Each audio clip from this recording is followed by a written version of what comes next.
So, Andy, we're back where it all started. We actually met here in 2012 for the first time. Yep, we did. It's been a long time. Yeah, it's been a journey. I think that first week when I turned up for university freshers, I don't think you actually showed up the first week. I think you were No, I some don't sort think of I did. food poisoning or something. But the second week, it was lovely to meet you. Yeah, but 12 years later, we're Back where it started. finally working together, which is great. So, tell us about the transition you've made from being a competitive swimmer into now being a professional triathlete. It happened pretty organically, I think. I basically, as you did, we kind of went through that process of just trying to be the best swimmer you can be. And I think after doing that for 4 or 5 years at university, especially, it kind of started burning out in terms of just like enjoyment for the sport, lack of progression, just like, also getting older. Swimming isn't really a career. Um, so yeah, that kind of led me to swimming coaching. And that led me away from being a swimmer. And then after about 12 months of kind of not really doing sport properly anymore, I got that itch. I saw the 2017 World Champs in Kona. Binge watched some YouTube videos. Cool. But yeah, it was pretty organic. I think being an athlete my whole life, I was just, the challenge appealed to me. And just wanting to kind of push myself. And I kind of missed that when I stepped away from swimming. Yeah. And a bit like I said, with swimming not being a true professional sport, triathlon did have a bit of a pathway to potentially have a career. And I think that in the back of my mind was like, well, if I could do sport for a job, that would be pretty cool. Yeah. And yeah, I guess that led me on that journey. Yeah, and it's interesting you say actually about burnout, and that's actually quite common with a lot of elite swimmers, even when they are teetering on the really high-end career type of swimming as well. How do you manage burnout in swimming, comparing that to then managing a high intense workout in, say, triathlon, for example? I think the thing about triathlon, and it sounds really basic, but there is 3 sports. And you can pretty much talk to any triathlete. At one point, one of those sports is probably not going great. One's probably going amazingly, and the other one's just sort of floating past, which I really enjoy because, when you're not seeing progression in, say, running for a few months, you might be having really good legs on the bike. So there's always something to kind of get behind and get excited about. I think the biggest thing as well with swimming is everything is down to the millisecond. You could go to a competition and you could have a great race and you could be 0.01 off your best time, and ultimately you feel like a failure. Whereas there is time in triathlon, but when you're racing for 8 hours over an Ironman, we're not talking milliseconds, we're talking 10 minutes, 15 minutes. And, you can have a bad section of a race. So I could have a great swim, a bad bike, and a great run, and still the day can be a success. Yeah, ultimately, it's probably very similar to like open water swimming. At the end of the day, in the grand scheme of things, it's the first person over the line. It's the first person to touch the pad. Absolutely. It isn't necessarily about the time. I find with a lot of time, I see a lot of triathletes comparing race to race. And I'm sure you will agree, it's very difficult to compare race to race. Courses are so different. And I think, as you said, touched on open water there, in the sea, currents, tides, Ironman are notorious for, potentially just throwing the boys where they want to put the boys. Changing the course at the last minute. So, yeah. and that's absolutely fine, because ultimately, when you sign up to do a race, Ironman Wales, for example, being an iconic one locally here, you're not signing up for the course to be absolutely measured to the millimeter and perfect. What you're looking for is the challenge. And, there's going to be, the swim course might vary 50 meters, 100 meters year to year. The bike course, they might take you around a slightly different way around a roundabout, and they've just added 10 meters. It doesn't matter. It's the bigger challenge of the race itself. And as we said before, we're not talking about milliseconds. We're talking about, most people will go for an Ironman PB and they're looking for 15 minutes off, 30 minutes off. They're not looking for those milliseconds. The margin is bigger. Yeah. Yes. Okay, now transitioning from your swimming days then into triathlon, what would you find is the hardest aspect to pick up? Because being a swimmer, you're going to be very aerobically fit. Transitioning in from swimming into triathlon, what did you find the most challenging in that aspect? Well, for me, it was obvious. It was running. I think, I can't remember how many years, probably 16, 17 years being a swimmer, the heart and the lungs were, pretty developed. Probably potentially more developed than they are now. I probably regressed slightly. but the legs just didn't have the ability to take that load. Quite early on, I started working with a running coach, and he used the analogy, it's like you've got a Ferrari's engine in a beat up Mini. I use the Because analogy a lot of the time. You've got a big engine on a push bike. yeah, Very similar aspect. Yeah. and that's great when you're pedaling a bike. You know, you can get away with that. When you're, you know, open water swimming, not an issue. But when you're trying to run, especially a marathon, and you haven't got the capacity in the legs to kind of take that load, it led to injuries. It led to a bit of frustration. Like I was, you know, I got good quite quickly because of the engine, but it also led to a lot of setbacks. But I'm forever fortunate knowing what I know now that I came from a swimming background, because swimming, I think, is the biggest barrier to I agree. entry. Yeah. And I think the more background you have with swimming, the better. And that's even, you know, kids doing learn to swim, or, you know, teenagers, you know, just recreationally swimming once a week, once a month, whatever it is. They are going to be able to do a triathlon later on in life. Those that literally jump in the pool for the first time after never really swimming or doing swimming lessons, it's not to say they can't do it, but it's a really big barrier. It's a struggle, and we see that as coaches every day, that triathletes, majority of the time, come from a biking or running background, and the biggest challenge is the swim in a lot of aspects. And what we need to try and think about a little bit more is people can be aerobically fit in general, but there's a term thrown around a lot of the time called swimming fitness, and it's quite a generic term, but all swimming fitness really means, and I'm sure you agree with me, is being exposed to the water, having consistency through your swimming, and you will find your general fitness. Is that something which you agree 100%, with? 100%, yeah. So, moving on.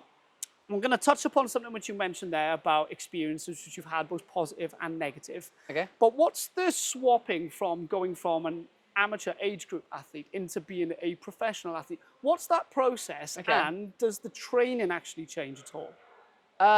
Yeah, so I guess for most people who enter the sport, the process of going from age grouper to professional is simply you get to the point where you're at the front of these age group races, you're winning them, you're podiuming, but you're also getting closer and closer to the professional ranks, potentially even beating professionals at some races. So for me, I used a gateway event, which was Outlaw here in the UK. Okay, gateway event meaning? Which British Triathlon basically highlighted Outlaw Triathlon as a high standard race, and they basically put a criteria saying, you know, if you finish as the first amateur and you finish on the podium, we'll give you a license to race professional the following year.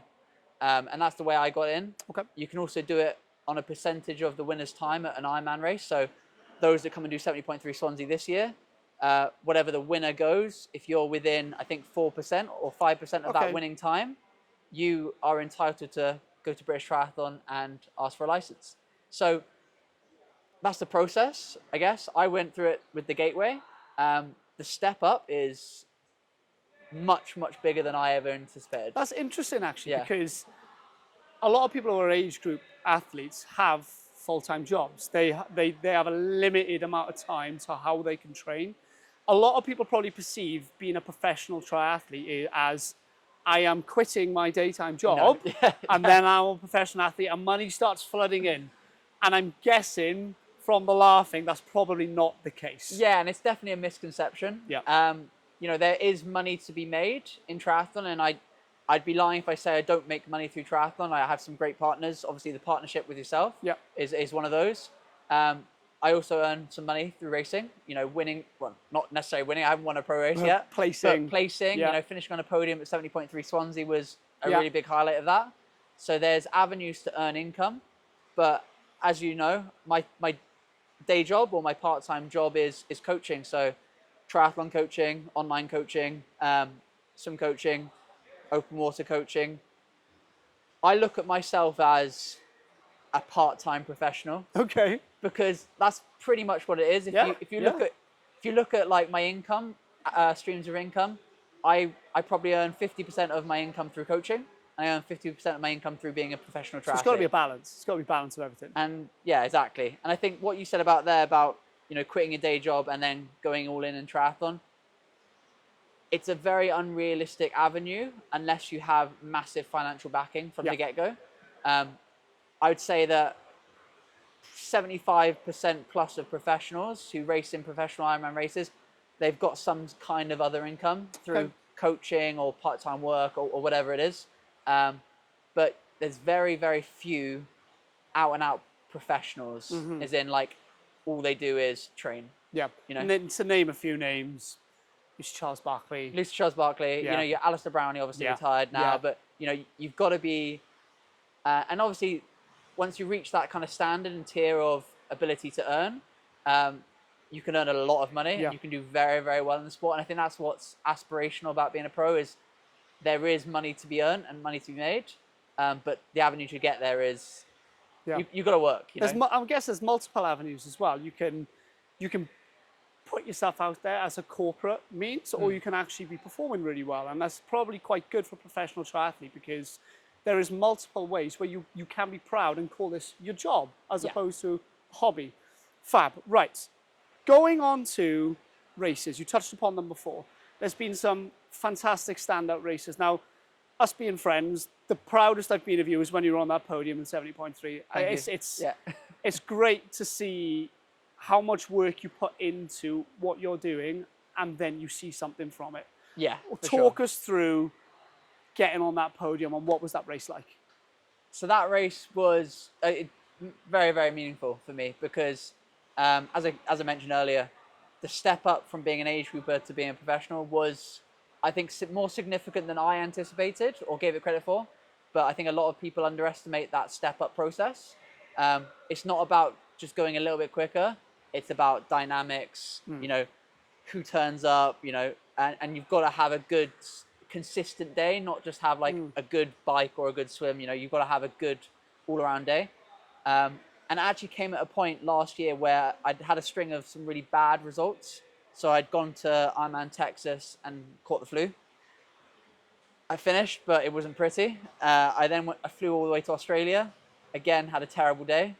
And I was actually at this really kind of low point in the year where, as I said before, part-time professional, I'm kind of considering like, is this really a means to kind of do? I'm very passionate about it, but is it really a feasible job? So then to kind of get the reassurance from finishing on a podium, having a payday, and I guess validating it and I don't necessarily need to validate it, to do it, Externally? Ultimately, I think internally and externally, Okay. It's nice to go to my wife and my parents or whoever else it is and say, look, I'm getting there. Yeah. But also for myself, there's like kind of like imposter syndrome aspect of like being a professional, like, oh no, I do deserve to go to these races. I do deserve to contend and compete. Yeah. And I think that was really powerful because I think if I hadn't have had that kind of like star performance for last season, I would have probably looked back on last season as like a bit of a failure.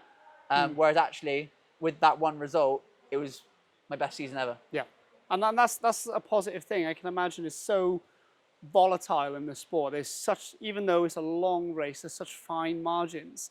Now, touching upon those, I would say lesser performances. Ironman Texas. I'm pretty sure Frankfurt turned into a biathlon, did it? Was Ironman Frankfurt turned into a run? No, that was that's just Salou a couple of years ago. Yeah. Okay, so looking at Ironman Texas, caught falling with the flu. Ironman in Australia, not going to plan. Mentally, how do you recover from that? I think it's twofold, really. I'd say I'm a very driven person, and I think it's important that you don't let these kind of like, these kind of negative things kind of creep too much in. So I'm very driven in the sense that like training is kind of part of my life and it's what I want to do. It's what I enjoy doing. It's my outlet. I feel good after doing it. So for me, the best way to kind of move on from that process was just getting back to work. So coming back, having a bit of rest, and then just kind of getting my head stuck back into training. Coming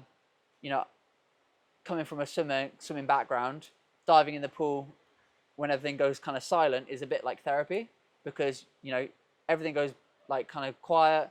You're kind of in your own headspace, but you're in there exercising. You've got the hormones rushing through the body. You're feeling good. So that was one aspect. The second one was just having a really supportive network. Friends, family, wife, like those sort of things. Like Understanding what the understanding, process. but also just giving you kind of like grace, because like ultimately, I may race professional for 10 years.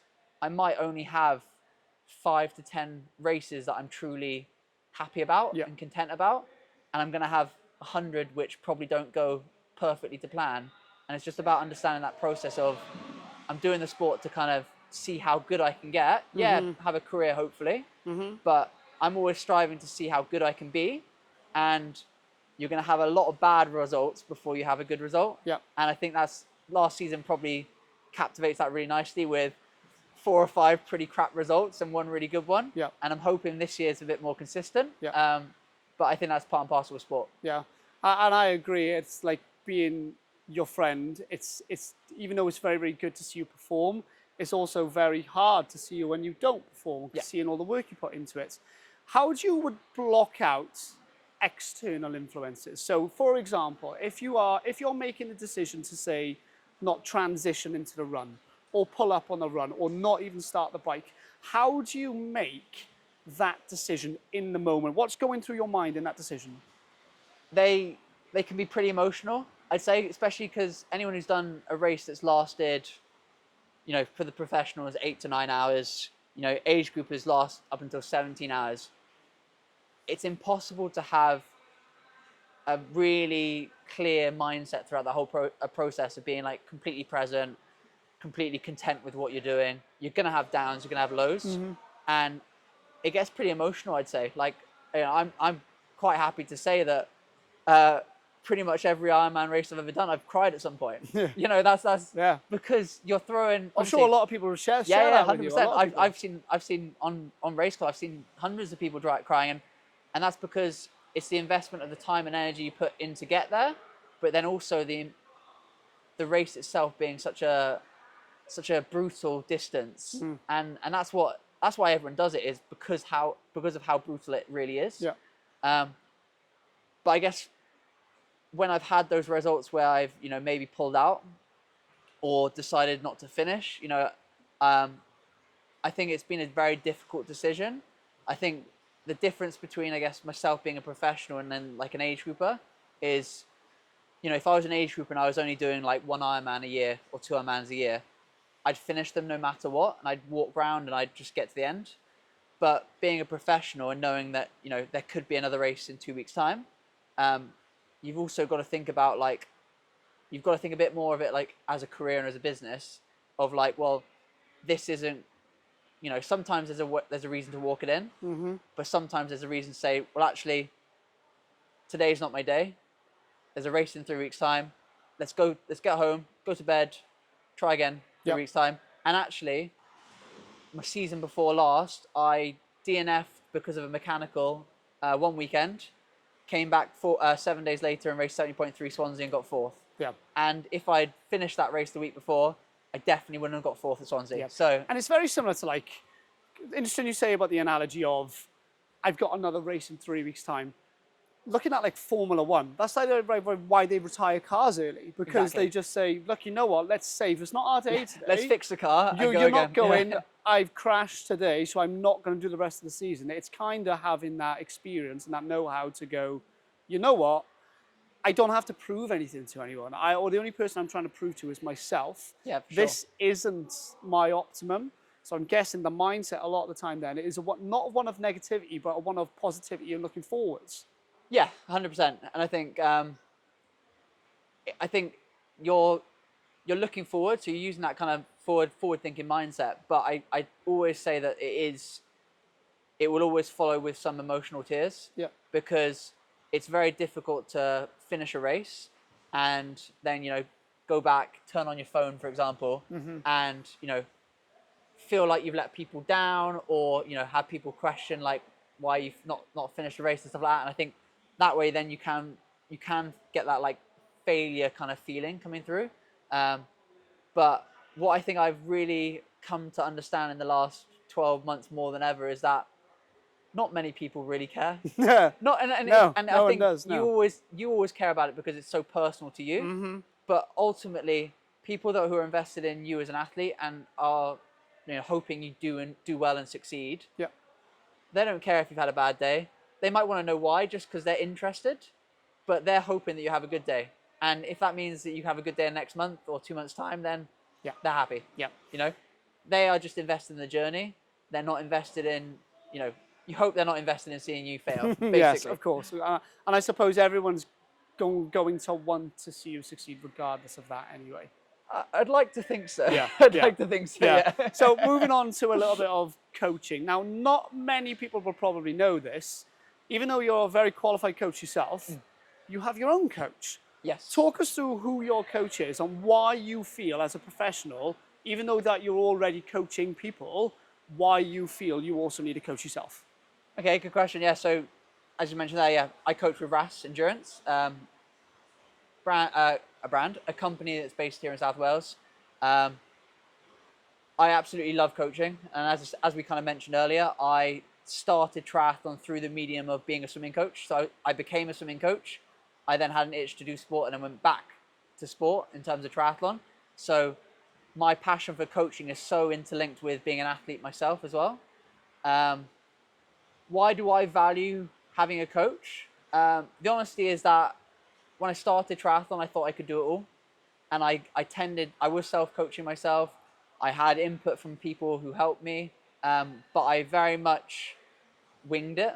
And I have a knowledge of what to do.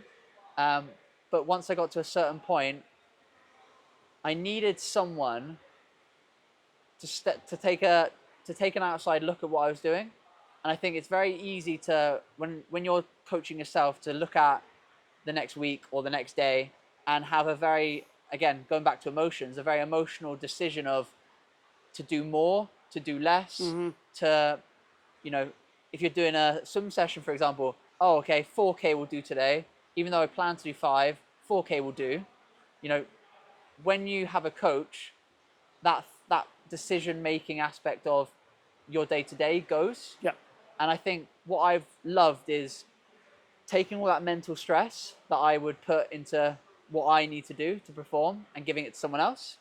And then what I tend to find is that when you're looking at another athlete, it's very easy to give them direction and give them guidance, because I'm not as emotionally as attached as I am with myself. So I'm not going to lie at bed at night at 11:30, overthinking everything. Whereas you're going to think about that yourself. And it's not a self-centered thing. It's what everyone does. Yep. You go to bed at night, you think about what you've got to do the next day. And if you're coaching a training and if you're writing your training plan yourself, you're going to be way too invested in that, and you're going to think about it way too much. Yeah. And I guess that's why it's important to have a coach at any level, whether you're starting 100%. or even if you're on elite level. And I think I almost think that there's similarities if you're a beginner to if you're a professional in terms of the programming aspect, someone looking after you, that sort of thing. But I think the biggest difference, I'd say, between an amateur and a professional is that I think the accountability is a lot higher with the age group athletes. I think having a coach with an age group athlete, they want to always tick the boxes and prove to the coach that they're doing the sessions.